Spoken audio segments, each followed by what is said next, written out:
মেহেদি ভাই, যারা সিএচআর গাড়ি খুঁজতেছেন এই গাড়িটা দেখতে পারেন, ব্ল্যাক কালারের গাড়ি।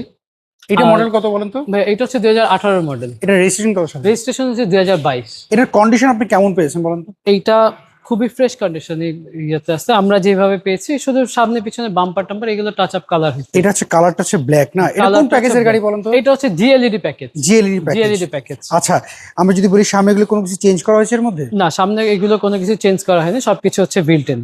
আচ্ছা, এটা হচ্ছে বাইরের দিকটা হচ্ছে model star body kit, projection headlight, parking sensor. Okay. চারটা টায়ারের কন্ডিশন কেমন জি, পেয়েছেন বলেন তো? চারটা টায়ার কন্ডিশন খুবই ফ্রেশ কন্ডিশনে আছে। বডির আর কোনো হচ্ছে- স্ক্র্যাচ কি পেয়েছেন? না, বডিতে কোনো স্ক্র্যাচ ছিল না। এদিকে আপনার হচ্ছে এটা এটা কোন প্যাকেজের সম্পূর্ণ গাড়ি? Body kit. এটা হচ্ছে জিএলইডি প্যাকেজ। জিএলইডি প্যাকেজ। জিএলইডি প্যাকেজ। ওকে। স্মার্ট কার্ড এটা কি পেয়েছেন? হ্যাঁ, এটা smart card, first party user.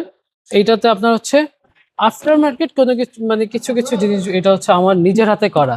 আচ্ছা, এটা আফটার মার্কেট আপনি নিজে নিজে কিছু কিছু জিনিস আছে এটা হচ্ছে আমার নিজের হাতে করা, যেমন হচ্ছে এই যে এই হাতলের এইগুলো এই স্টিকার গুলো? কার্বন, হ্যাঁ এগুলো কার্বন স্টিকার গুলো করা, এগুলো হচ্ছে আমার নিজের হাতে করা। এটা কি হাওয়া মেশিন জেল পেয়েছেন নাকি স্পেয়ার চাকা না, পেয়েছেন? এটা স্পেয়ার চাকাটা সহ ভাইয়া। স্পেয়ার চাকা রয়েছে। এটাতে যদিও স্পেয়ার টায়ার তেমন থাকে না, কিন্তু এটাতে স্পেয়ার টায়ার আছে। পেছনে কোনো কিছু চেঞ্জ হয়েছে? না না, এটা এই টু যে সবকিছু একদম বিল্ট ইন অবস্থায় আছে। আচ্ছা আচ্ছা, যদি কারোর এটা পছন্দ হয়, ওনারা যদি একটু চেক আপ করে নিতে চায় যে কোনো জায়গা থেকে, অবশ্যই যে কোনো জায়গা থেকে চেক আপ করিয়ে নিতে পারবে। এটার প্রাইস আপনারা কেমন চাচ্ছেন বলেন তো? ভাইয়া এটা রমজান উপলক্ষে একদম মানে অনেকটা কমিয়ে দিব গাড়ি, শুধুমাত্র এই রমজানের জন্য। এটা হচ্ছে আমাদের 26,90,000 টাকা, তবে এটা হচ্ছে আস্কিং প্রাইস। আচ্ছা, স্ক্রিনে তাদের ফোন নাম্বার, এই নাম্বার যোগাযোগ করলে এই নাম্বারে যোগাযোগ করলে হবে।